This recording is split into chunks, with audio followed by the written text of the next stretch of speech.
Welcome back to Saving Ophelia. Last time we put together a new and much longer shore power cable and got around to pumping out some rainwater that had found its way into the sump under Ophelia's engine and into the old water tank. This time we're going to finish up the saloon and then have a look at what we found while I was tearing out the insides of Ophelia. On my way to the boat though, there was some commotion nearby and I decided to let my curiosity get the better of me and took a look.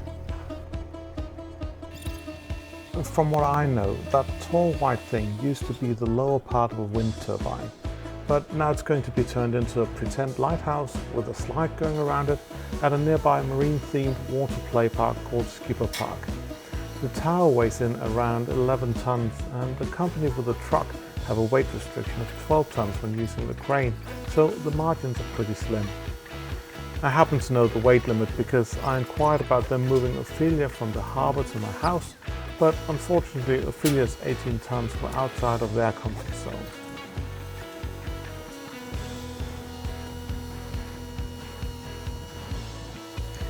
While I stood there gawking, I heard some yelling about the phone they used to record the work tipping over, so I decided to help out by recording the work for them. And once I had the recording, I figured that you guys might find the operation interesting as well.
So with that excitement out of the way, I guess we return to our scheduled programming. And as usual, well, I'll start by moving some stuff because, well, yeah. So let's get going with that. So with all the mess out of the way, I guess it's time to take out the settee. And, well, when I took out the starboard one, I tried to get out as many screws as I possibly could. But I seem to remember that, well, I don't seem to remember, I do know that there wasn't anything that could be reused anyway. So I do wonder if it's worth it.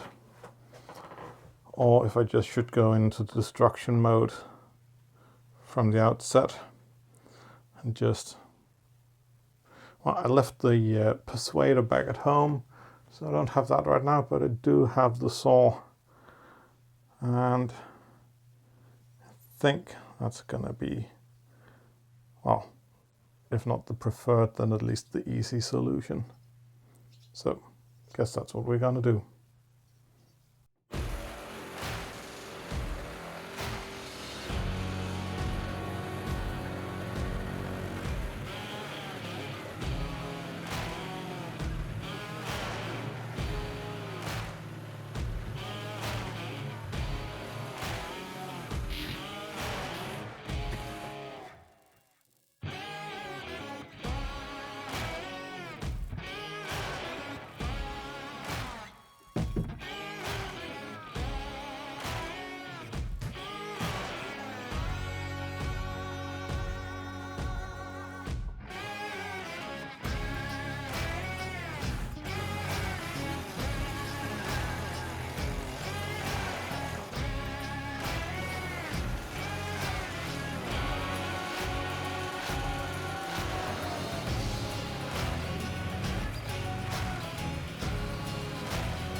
Yeah, there was still water in here. Not a lot, but a bit.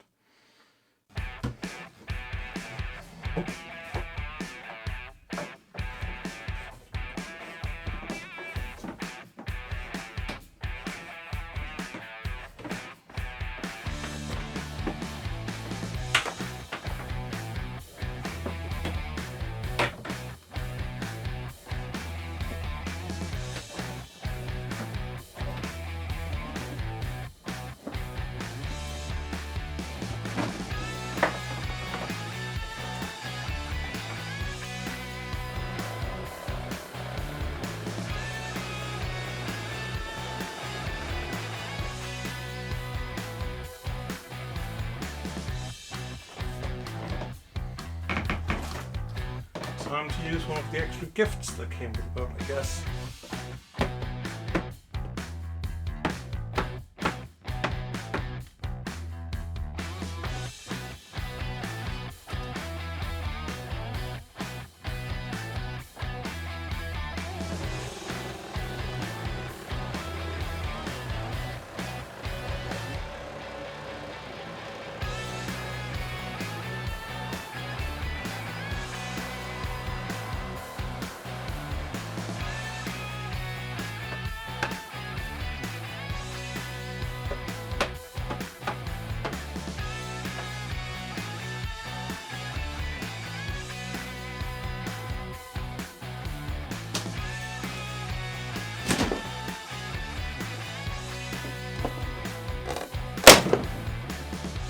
After having ripped out these pieces here, I noticed something interesting about them. Have a look here. There's some latches. So at some point there must have been some accessible cupboards behind here, and then they were just boarded up and only made accessible from the top. This would have been a much better solution, but well, not this. The board thing isn't very good, but the latches. So too bad.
So that was the settee gone, and looking from here, it seems that the liner is in the exact same shape as that in the starboard side was, so no real signs of water intrusion more than we have in the rest of the boat really. So that'll be interesting to see what's behind here.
So this was odd. When I got all the liner out that was behind the settee, the lower part, it started smelling a lot like gasoline or diesel. And it's likely diesel because, I don't know if you can see, but the paper down here is wet, but not from water. Definitely has a different color. So there must have been some kind of a diesel leak at some point. You can see the color here is quite different from up here. Very darkish brown, and it's quite smelly. So I wonder how that happened, because the diesel tank is below here, but should overflow quite a lot for diesel to end up here, and it's only the top layer of the paper. Oh no, it's soaked in here as well. Well, seems like we had a diesel leak at some point. So this is where things usually turn dusty. I'm about to tear into the paper and then the foam that's below it. And that's generated quite a lot of dust the other times. And obviously, as usual, I couldn't find something. In this case, it was my respirator I couldn't find. I have one of those tight-fitting ones where you can change the filters. But yeah, I wonder where it is. At any rate, I thought if these can keep out viruses and bacteria, well, then they can definitely keep out the dust from this as well. So that's going to be my protection while I do this.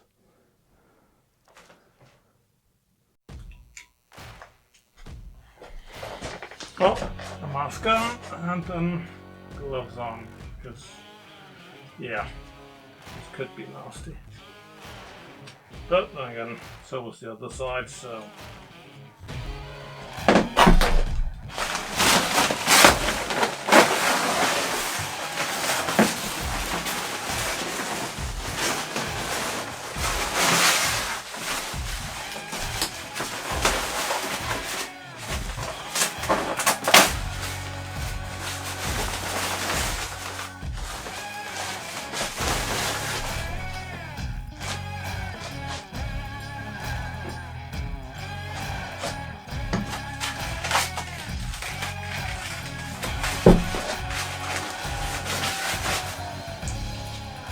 there we go. Oh, glorious foam.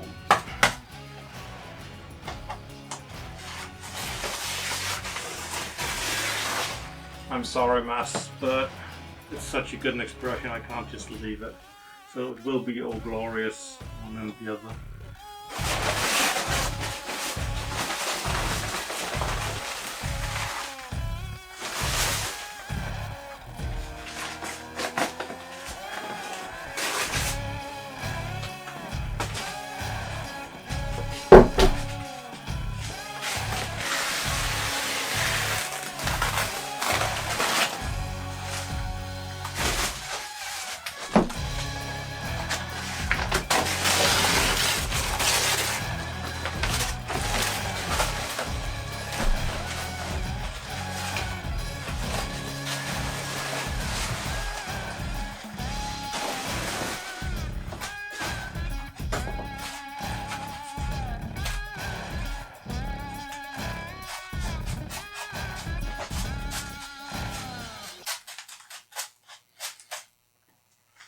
Yeah, the state of the steel from what I can see so far, pretty much the same as on the starboard side, so not too bad.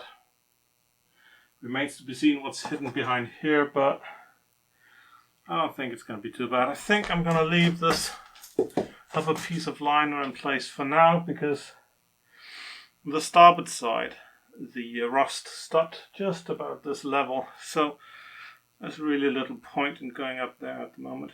We'll see. If I dig in and then there's rust all the way up, then I'll have to get it out. But so far, I'm just going to leave it.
the foam isn't bonded to the steel in any way. It might have been, but it's not anymore, and it doesn't take out a lot of the rust, so I kind of doubt that it was glued in very well.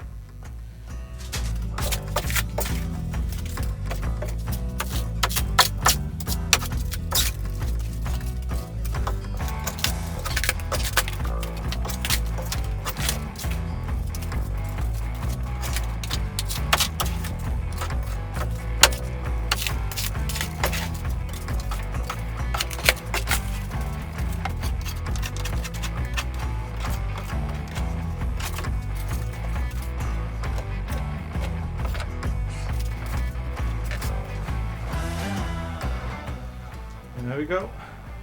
That's all the foam. That pile there.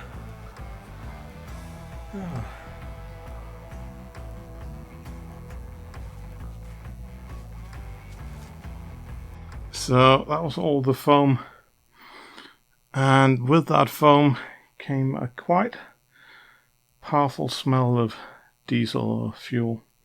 So it must have been soaked or something. It's a bit odd though, because, oh, let me show you. Down here, and in this corner, there seems to be water or diesel. From the smell, it's probably diesel. And that's weird, because I haven't refueled Ophelia in, well, I haven't ever, she hasn't been refueled ages, so I'm wondering if we might have a case where there's water entering the fuel tank and pushing the diesel out. Guess we'll find out. So what you're watching right now is the 12th video in my series about Ophelia's restoration, and that means I've been putting out videos for like 3 months, and 3 months seems like a fairly healthy chunk of time, so I think it's time for a status update. What does Ophelia look like now after those 3 months?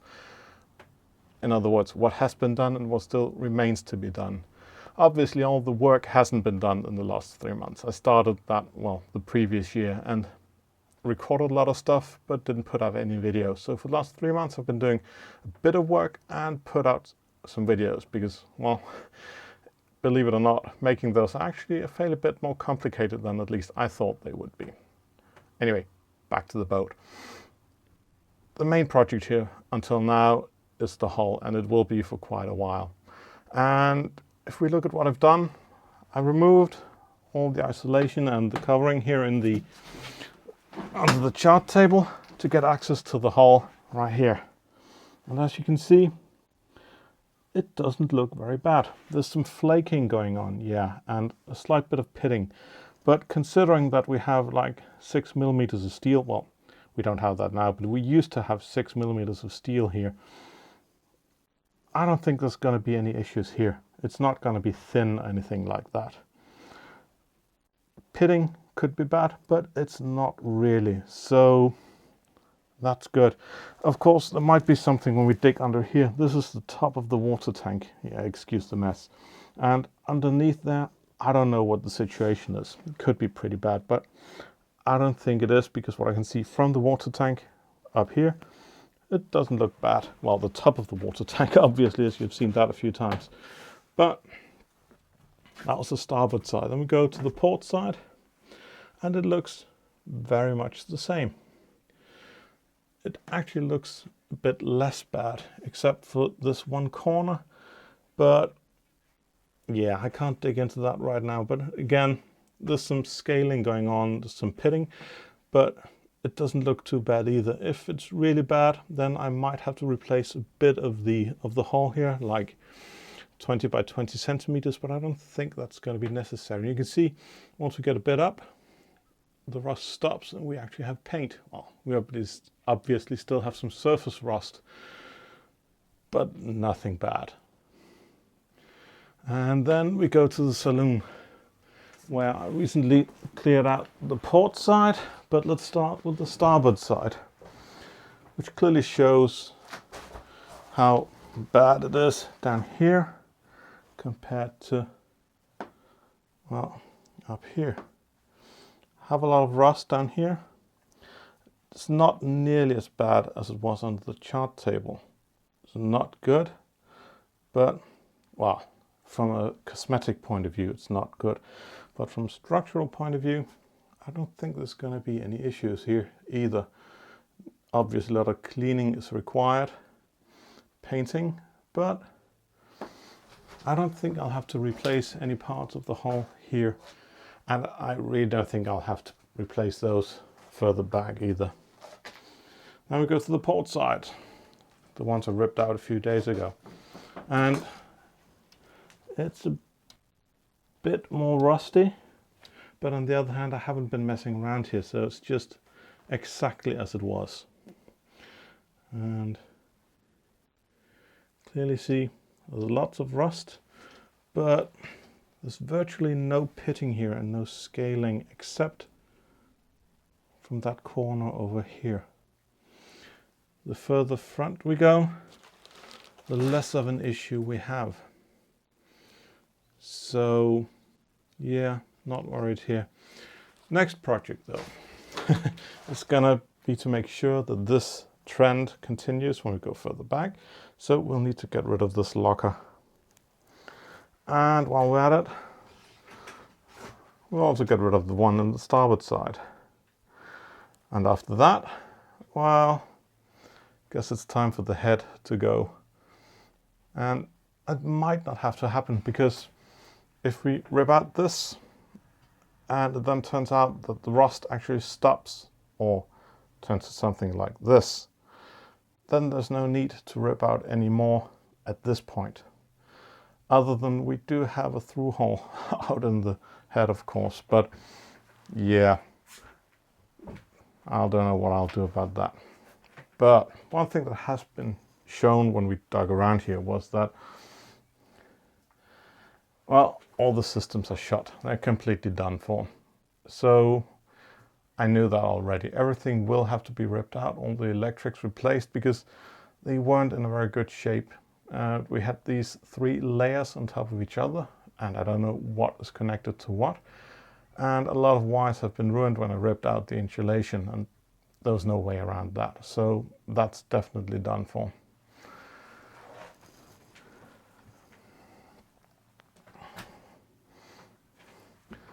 The main worry though was the hull.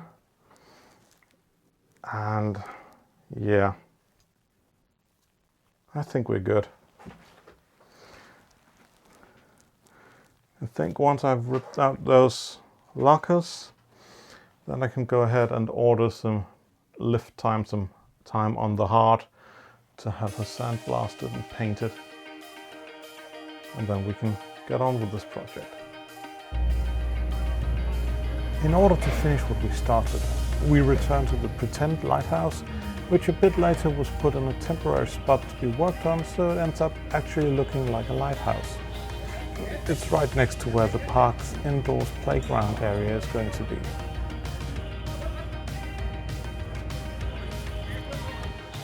If you want to support the restoration of my boat and the production of these videos, beyond just watching them here on YouTube, you can do so by joining the Sailing Ophelia Patreon, or by signing up as a member of the channel and using the options here. Also, please leave a like and do hit that subscribe button if you haven't already.